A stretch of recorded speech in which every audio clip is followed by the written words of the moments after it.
नमस्कार प्यारे बच्चों, आशा आप सभी स्वस्थ होंगे और खुश होंगे। बच्चों, आज की जो हमारी वर्कशीट है वर्कशीट नंबर 19 ए।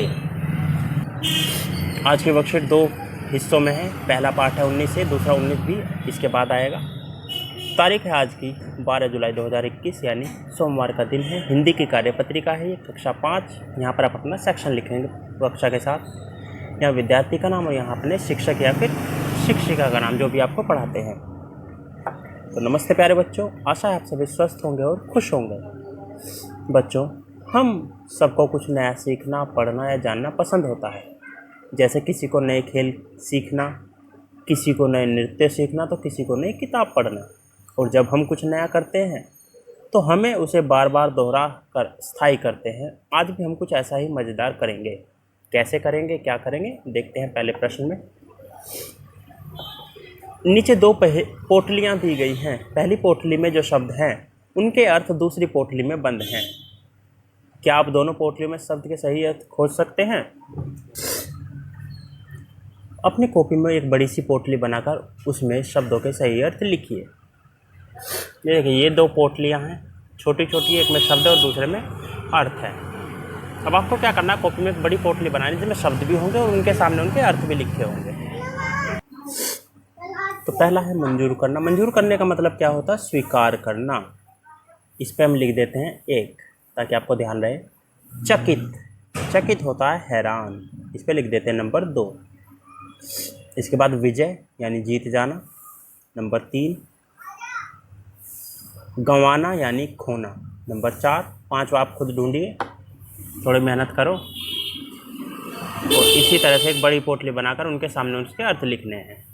अब चलते हैं दूसरे प्रश्न पर। तो दूसरा प्रश्न है, तो आइए आज हम अपना एक शब्दकोश बनाएं। अपने नाम के हर अक्षर को एक शब्द लिखिए और उसके समान उसका अर्थ यानी उसके सामने उसका अर्थ। आप उसका चित्र भी बना सकते हैं। घर के बाकी सदस्यों के नाम से भी आप शब्दकोश बना सकते हैं। जैसे उदाहरण के लिए रमा। अगर आपका नाम रमा है तो आपके नाम के आगे जो अक्षर आते हैं वो आता है र आता है और माँ आता है। तो र से रंगीन शब्द हो गया। और रंगीन का अर्थ क्या होता है? रंग से भरा। ये डांस कर रहा रंगीन आदमी है। दूसरा है माली। माली, माली क्या होता है? बाग की देखभाल करने वाला। उसी तरह से मान लो आपका नाम है, क्या नाम है? मान लो आपका नाम है सुरेश, ठीक है? तो रे आएगा, सुरेश आएगा, ठीक है? अब जो एक सु से क्या आ सकता है? सुंदर। रे से रेशम, शे से शलजम, ठीक है? शलजम एक सब्जी होती है, इसका अर्थ हो गया। रेशम कपड़े का एक प्रकार होता है। सुंदर, सुंदर होता है जो, उसका चित्र बना सकते हैं। तो बच्चों, इसी तरह से आप अपने नाम के हर अक्षर से एक शब्द बनाएंगे, उसका अर्थ लिखेंगे और फिर उससे संबंधित एक चित्र भी बना सकते हैं। अगर उससे चित्र बनने लायक है तो, नहीं बन सकता कोई दिक्कत नहीं है, परेशान ना हो। अब आता है हमारा तीसरा प्रश्न, जो कि है ये, आओ बातचीत करें। बातचीत करने के पहले भी क्वेश्चन आप देख चुके हैं। प्यारे बच्चों, साथ दिए गए चित्र को ध्यान से देखिए। आपको क्या लगता है कि चित्र में दिख रहे व्यक्ति की क्या बात कर रहे होंगे? अनुमान लगाकर उनके संवाद या बातचीत को जोर जोर से बोलिए और अपनी कॉपी में लिखिए। देखिए, एक दादी पोता जा रहे हैं और आपस में क्या बातें कर रहे होंगे जाते समय, ये आपको लिखना है सोचकर। अगर सोचने में कोई दिक्कत है, समझ में नहीं आ रहा है कि क्या बातें कर रहे हैं, तो आप अपने घर वालों से पूछ सकते हैं। अभिभावकों के लिए सुझाव, बच्चों को बताइए कि भाषा के सही प्रयोग के लिए शब्दों के सही अर्थ को जानना जरूरी हो। बच्चों को नए शब्द सीखने के लिए निरंतर प्रेरित करते रहिए। नए नए शब्द बताइए उन्हें, ताकि वो नए नए शब्द सीखें, क्योंकि स्कूल आजकल कम आ रहे हैं, कम क्या आ ही नहीं रहे हैं, तो घर पर ही ज़्यादा से ज़्यादा सीखें। और अंत में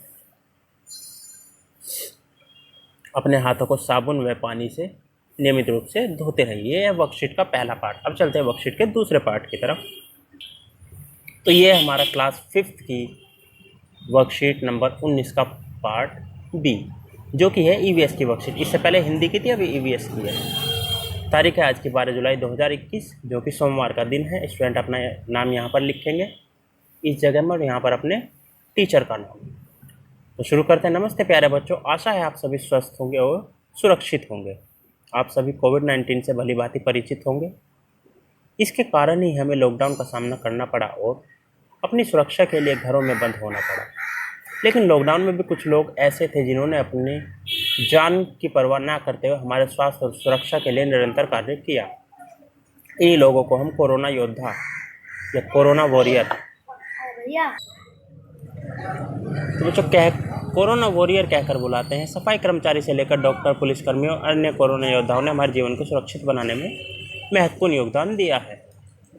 नंबर 1, नीचे दिए गए चित्रों के माध्यम से कोरोना योद्धा दर्शाए गए हैं। इन्हें पहचान कर इनका नाम बताइए और इनके बारे में एक एक पंक्ति अपनी कॉपी में लिखिए। देखिए, पहले जो बने हुए हैं यह है डॉक्टर, दूसरे पुलिसकर्मी, तीसरा मीडिया यानी जो न्यूज़ फैलाते हैं, चौथा पार्सल यानी पोस्टमैन, डाकिया, तीसरा नर्स और चौथा सफाई कर्मचारी। इनके बारे में अब आपको एक एक लाइन लिखनी है अपने आप। तब तक हम आगे चलते हैं। बच्चों, जैसा कि आप सभी जानते हैं कि डॉक्टर और वैज्ञानिकों की इतनी मेहनत के बाद हम सभी के लिए कोरोना वायरस की वैक्सीन उपलब्ध हुई है। आपके आसपास बहुत से टीकाकरण केंद्र, वैक्सीनेशन सेंटर होंगे जहां पर बच्चों जहां पर जाकर टीका लगवा सकते हैं। तो अगर आप टीका लगवाने के लिए योग्य हैं तो आप टीका जरूर लगवाएं। चलते हैं दूसरे प्रश्न पर। ऐसे ही अपने घर के पास स्थित किसी एक टीकाकरण केंद्र का नाम व पता अपनी कॉपी में लिखिए और यह भी बताइए कि कौन सी वैक्सीन लगाई जा रही है। देखिए, फ़िलहाल जो लगाई जा रही है कोवैक्सीन और कोविशील्ड। स्पुतनिक शायद अभी शुरू नहीं हुई है। तो ये 2 वैक्सीन हैं जो आपको लगाई जा रही हैं आजकल। आपके आसपास बहुत से टीकाकरण केंद्र होंगे, उनमें से किसी एक का जगह का नाम और उसका एड्रेस आपको लिखना है अपनी कॉपी में। अगर नहीं पता है तो आप इंटरनेट से भी सर्च कर सकते हैं लोकेशन के द्वारा। ज़रूरी नहीं है कि आप वहाँ पर जाएं, भीड़ भाड़ वाली जगह में जाएं और परेशान हों। तो आपको एक वैक्सीन सेंटर का नाम लिखना है, उसका एड्रेस लिखना है। ठीक है बच्चों, चलते हैं तीसरे प्रश्न पर। तो दूसरा प्रश्न हम कर ही चुके हैं। चलते हैं तीसरे पर। नीचे दी गई तालिका को अपनी कॉपी में बनाइए और लिखिए कि अपने परिवार में कौन कौन से सदस्य वैक्सीन लगवा चुके हैं। यदि किसी कारण से कोई टीका नहीं लगवा पाया तो उसका कारण भी इस तालिका में लिखिए। देखिए, परिवार के सदस्य के नाम यहाँ आएंगे। वो आपके क्या लगते हैं, वैक्सीन लगवाई है या नहीं लगवाई है। अगर नहीं लगवाई है तो उसका कारण लिखना है आपको। ये है छोटा सा काम। इसके बाद आता है प्रश्न 4। तो बच्चों, अब चलते हैं प्रश्न 4 की तरफ। बच्चों, इस महामारी के चलते हम सब ने बहुत सी अच्छी व बुरी चीज़ों का अनुभव किया है, जैसे कि परिवार के साथ अच्छा समय बिताना, परंतु वही दोस्तों के संग बाहर खेलने में समय असमर्थ रहे। इस प्रकार के कुछ अनुभव आपको भी हुए होंगे। उन अनुभव को याद करते हुए 2 अच्छे और 2 बुरे अनुभव अपनी कॉपी में लिखे। देंगे, अच्छे अनुभव यहाँ लिखने हैं, बुरे अनुभव यहाँ लिखने हैं। कोई भी 2 अनुभव जो आपको हुए हों, अच्छे और बुरे, वो आपको लिखने हैं। अनुभव आप बताएंगे, लिखने में आप परिवार वालों की हेल्प ले सकते हैं। अभिभावकों के लिए सुझाव, बच्चों को टीकाकरण केंद्र का नाम और पता जानने में सहायता करें। ये काम आपका है अभिभावकों का। बच्चों को वहाँ जाने के लिए प्रेरित ना करें। इसके बाद अंत में keep maintaining physical distance for 6 feet और 2 यार्ड, यानी 6 फीट और 2 गज की दूरी बनाए रखिए ताकि आप और आपका परिवार सुरक्षित रहे कोरोना से। तो आज की वर्कशीट 5th क्लास की यही पूरी होती है। मिलते हैं कल नई वीडियो में नई वर्कशीट के साथ। तब तक धन्यवाद, अपना ख्याल रखिए।